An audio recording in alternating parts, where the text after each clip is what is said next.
fuck is Tommy Shelby? Once, I nearly got fucking everything. But nearly doesn't count. For years, Peaky Blinders felt inevitable. Like every cigarette, every gunshot, every slow walk in the smoke was leading to one final war. Then came The Immortal Man, a film that doesn't just end the story. It exposes how broken that story had already become. Thomas Shelby, now a hollow ghost of his former self in 1940 Britain, is forced back into the world when a Nazi plot threatens the country and the Peaky legacy. He survived poverty, betrayal, prison, and every enemy Birmingham ever produced. He buried his wife, he buried his brother, he buried every version of himself that ever felt anything. And somehow, that's not what broke him. Here's what nobody is talking about with The Immortal Man.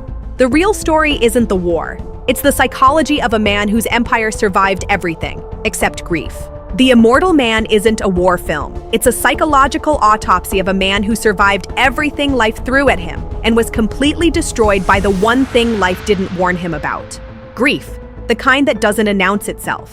The kind that doesn't make you dramatic or dangerous or interesting. The kind that just makes you disappear. And by the end of this breakdown, you're going to see Thomas Shelby completely differently, not as a legend, as a warning. There's a small moment in The Immortal Man that quietly tells you everything about where this story has gone. No gunshots, no speeches, just Thomas Shelby sitting alone in the burned shell of what used to be his home, staring into a fireplace that barely has any flame left. Once upon a time, this was a man who could walk into Parliament, negotiate with fascists, outplay gangsters, and still run Birmingham like a chessboard. Now he is talking to ghosts, literally. Johnny Dogs walks in and asks him why he still stays in this ruined place. Tommy barely answers, because the truth is obvious. The house is not a house anymore. It is a museum of everything he has lost. And this scene perfectly captures the strange psychology of the entire film. For most of Peaky Blinders, Tommy Shelby was a man driven by ambition. Every season added a bigger enemy. Street gangs became Russian aristocrats. Russian aristocrats became fascists. Fascists became the British establishment itself. The show kept escalating the scale of the conflict as if Tommy Shelby was climbing some endless staircase of power. But The Immortal Man flips that formula completely. The real enemy now is not another gangster, not even the Nazis trying to destabilize Britain's economy. The real enemy is exhaustion. This version of Tommy Shelby is psychologically burnt out. Think about the arc of this character across the entire franchise. He starts as a traumatized soldier returning from World War I. The war has already hollowed him out, but ambition gives him a direction. Power becomes his coping mechanism. Money becomes therapy. Control becomes survival. But power only works as therapy if you still believe the game matters. And that belief has slowly been collapsing since the final season of Peaky Blinders. The death of Polly Gray, played by Helen McCrory, was not just a narrative shift, it was a structural collapse. Polly was the one person who could challenge Tommy without fear. She was the emotional counterweight to his ruthless logic.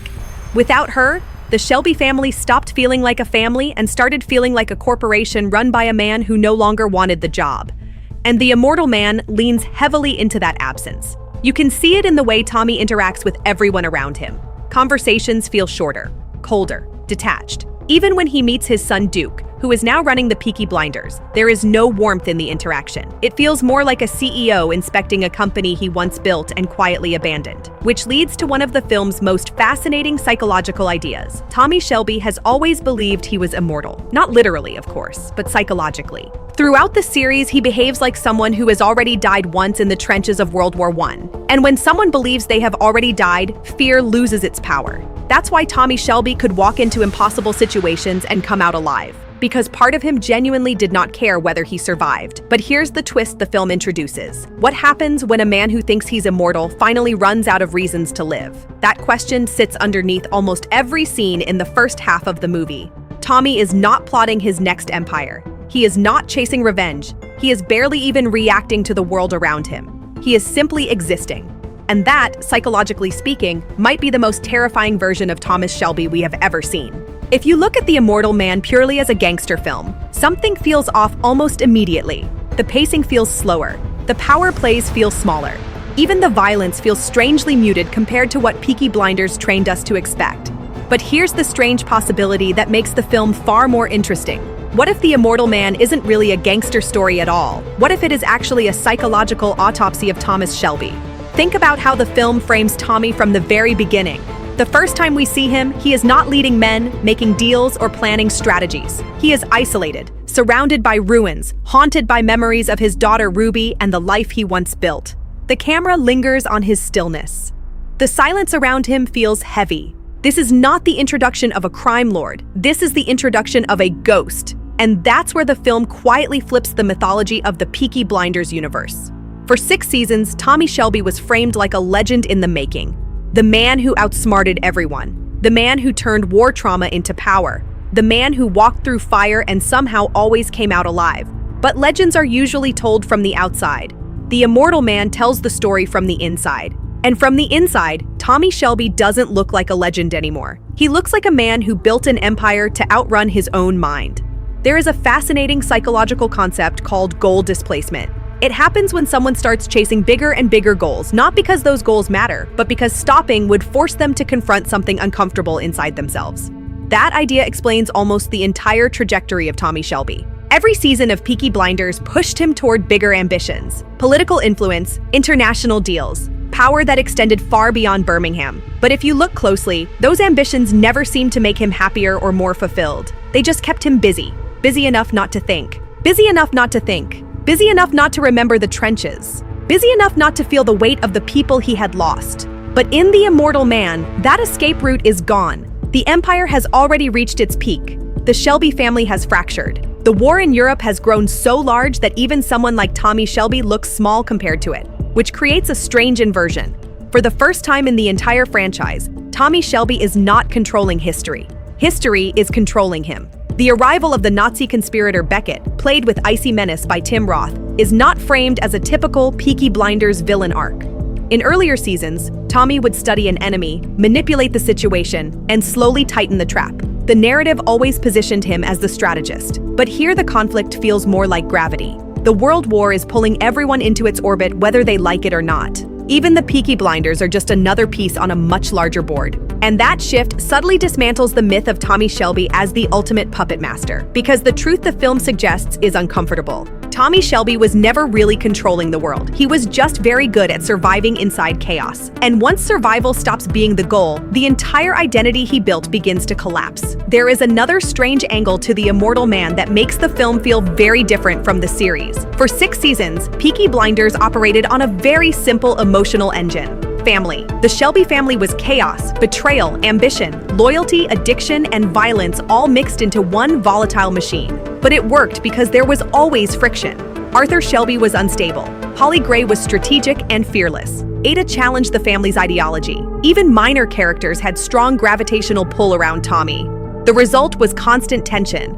But in The Immortal Man, that machine is mostly gone. Arthur is broken and absent, swallowed by addiction and his own psychological collapse. Polly, the emotional backbone of the family, is gone after the passing of Helen McCrory. Ada is present, but she feels more like a distant observer than an active force inside the story. Charlie is away at war, which symbolically removes the next generation from Tommy's immediate world. So what happens when a story built on family suddenly has no family left? The film answers that question in a very unusual way. It replaces relationships with echoes. Almost every character interaction in the film feels like a reminder of someone who used to be there. Conversations feel shorter. The emotional stakes feel quieter. Even the Shelby Empire itself, now being run by Duke, has an almost hollow energy around it. Duke is interesting because he represents a psychological mirror of Tommy Shelby. On paper, he is everything Tommy once was. Young, ruthless, ambitious, hungry for power. But when you watch their interactions, there is a strange emotional distance between them. Tommy does not mentor him. Tommy does not guide him. Tommy barely acknowledges him. And this is where the film introduces one of its most subtle psychological ideas. Tommy Shelby is terrified of creating another version of himself. For most of the series, Tommy believed his rise to power was necessary. Brutal, yes. Bloody, absolutely. But necessary for survival in a world that had already chewed him up during the war. But now, watching Duke step into that same violent ecosystem, you can sense something different in Tommy's reactions. Regret, not the loud kind. Tommy Shelby would never openly confess guilt, but the quiet kind that lives in body language. The way he avoids conversations, the way he withdraws from family decisions. Because deep down, Tommy might finally understand the cost of the life he built. Another fascinating element of the film is how it uses World War II almost like a psychological mirror to World War I.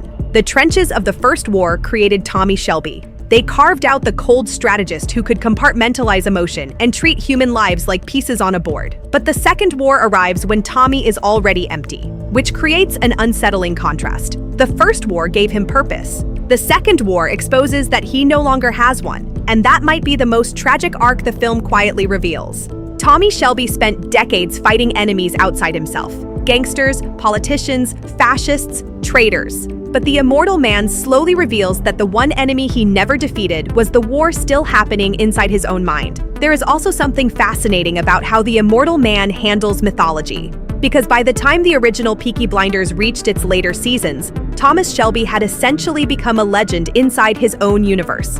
People whispered his name. Enemies feared him before even meeting him.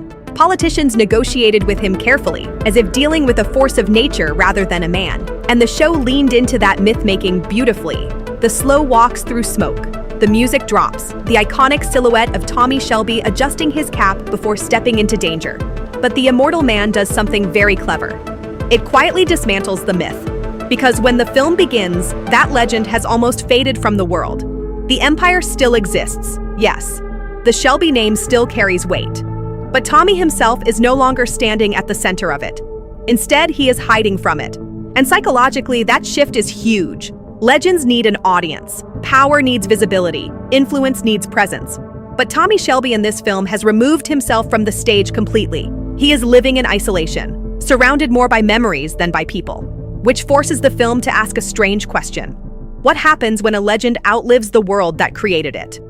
The Birmingham of the early seasons was a chaotic post-war landscape where violence, ambition, and political instability created room for someone like Tommy Shelby to rise. That world rewarded cunning and brutality. It allowed someone damaged by war to transform trauma into strategy. But the world of 1940 is different. The scale of conflict has exploded. The war is no longer local or personal. It is global. Governments are mobilizing entire economies. Armies are moving across continents. In comparison, even someone as dangerous as Tommy Shelby starts to look small. And that shrinking of the character's influence becomes one of the film's most interesting themes. Because for the first time, Tommy Shelby is not the biggest player in the room. The Nazi conspirator Beckett, played by Tim Roth, represents a different kind of threat than the villains Tommy faced in earlier seasons. He is not just another gangster or rival businessman. He is part of a massive ideological machine. And that makes the conflict feel different. In the past, Tommy could outthink enemies. He could manipulate their greed, their ego, their impatience. But ideology is harder to manipulate. Large systems are harder to control, which again chips away at the myth of Tommy Shelby as the ultimate strategist. But perhaps the most haunting part of the film is the way it reframes the title itself, The Immortal Man. At first glance, the title seems like a celebration of Tommy Shelby's legendary survival. After all, this is a man who survived the trenches, gang wars, assassination attempts, and political conspiracies that would have killed 10 ordinary men. But the film quietly suggests a darker interpretation. Tommy Shelby is not immortal because he cannot die. He is immortal because he cannot escape the past. Every ghost still follows him. Every war still lives in his mind. Every decision echoes forward into the lives of people like Duke, who are now walking the same path he once did. And in that sense, The Immortal Man is not really about the end of Tommy Shelby's story. It is about the realization that some stories never truly end. So when the credits roll on The Immortal Man, the real feeling it leaves behind isn't triumph. It isn't even the usual gangster satisfaction of watching a criminal empire rise or fall. Instead, the film leaves you with something quieter, heavier, and honestly more unsettling. Because the story of Thomas Shelby was never really about crime. It was about survival. For years, the world of Peaky Blinders told us the legend of a man who could outthink anyone, outfight anyone, and outlive almost everyone. A war veteran who turned trauma into power. A strategist who treated life like a chessboard and somehow kept winning. But The Immortal Man quietly flips that legend on its head. The film shows us the cost of that survival. The ghosts, the emptiness, the family fractures, the realization that building an empire doesn't necessarily mean building a life. And that might be the most honest ending this story could have had. Not a glorious victory, not a heroic sacrifice. Just a man standing in the ruins of everything he built, finally realizing that the war he survived outside never truly ended inside his own mind. And maybe that's the real psychological tragedy of Tommy Shelby. He didn't lose to gangsters. He didn't lose to politicians. He didn't even lose to war. He simply outlived the version of himself that once knew why he was fighting. Now I'm curious what you think.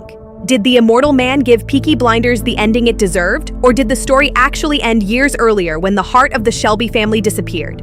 Tell me in the comments. And if you enjoy deep psychological breakdowns of movies and shows like this, make sure to subscribe to the channel. We dive into the hidden psychology behind films almost every single day, unpacking the characters, the themes, and the uncomfortable truths that most reviews completely miss.